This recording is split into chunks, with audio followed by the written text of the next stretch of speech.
عبدول السيد أو عبد الرحمن محمد السيد، المرشح الديمقراطي في ميشيغان للسيناتس، يعني يبقى سيناتور. عبدول السيد زي ما بيسمي نفسه أو بيلوي اسمه عشان يعني عبد الرحمن محمد السيد. كان ليه تصريح من يومين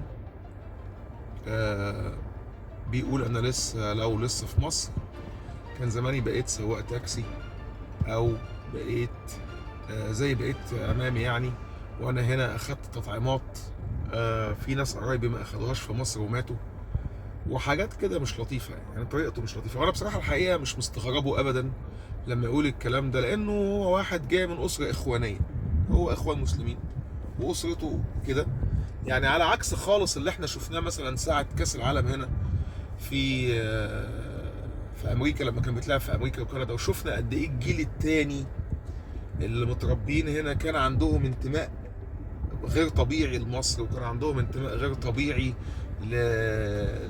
للمنتخب وبيشجعوا. انا اولادي كانوا بيشجعوا رغم ان هم ما يعرفوش حاجه عن مصر، مو صلاح ومش عارف ايه وبتاع.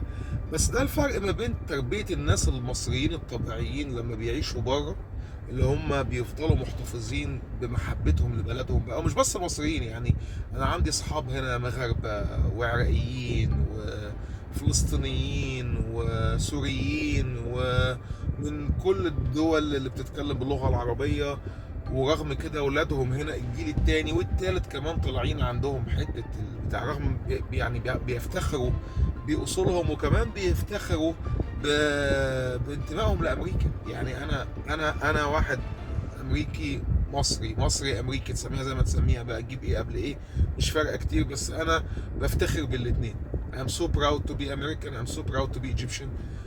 فعمري ما في يوم من الايام قلت اصل انا بلدي دي اصلها فيها وفيها. فانا بصراحه انا مش عايش في ميشيغان، بس انا بصراحه لو عايش في ميشيغان وسمعت تصريح لواحد زي ده عمري ما هديله صوتي. ده ناهيك بقى على انتمائه لجماعه الاخوان المسلمين هو واسرته كلهم، والتصريحات اللي قالها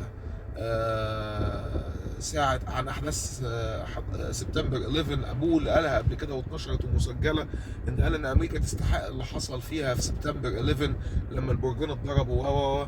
ويعني أنا بشجعكم تتفرجوا عن جلسة الاستماع اللي كان بيقودها السيناتور تيد كروز، وكان بيتكلم في شهود عيان كانت عن ناس كتيرة من أسرته وتاريخهم الأسود مع الإرهاب. فانا بصراحه انا بتكلم عن نفسي، انا لو واحد من سكان ولايه ميشيغان انا لا يمكن ادي صوتي لراجل زي كده في انتخابات التجديد النصفي في نوفمبر. زي كتير مع الاسف من الوجوه اللي بتطلع بيصدرها الحزب الديمقراطي علشان يكسب تعاطف الناس ويكسب اصوات الاقليات. يعني لعبه بقت مقرره وبقت سخيفه جدا. يعني كلمتين حبيت اشاركها معاكم، مش عارف بقى قولوا لي رايكم انتوا رايكم ايه في الموضوع. يعني انت لو موجود في ميشيغان وليك حق التصويت، هل هتدي للراجل ده لمجرد ان هو قدم نفسه كمرشح يعني اسلامي، ولا هتدي للواحد اللي فعلا كويس اللي هيخدم البلد؟ وانا اعرف ناس كتيره حتى اللي عايشين في نيويورك اللي صوتوا لزهران ممداني النهارده بيندموا على ان هم عملوا حاجه زي كده من اللي شايفينه في نيويورك دلوقتي. واشكركم، وكان معكم ايمن.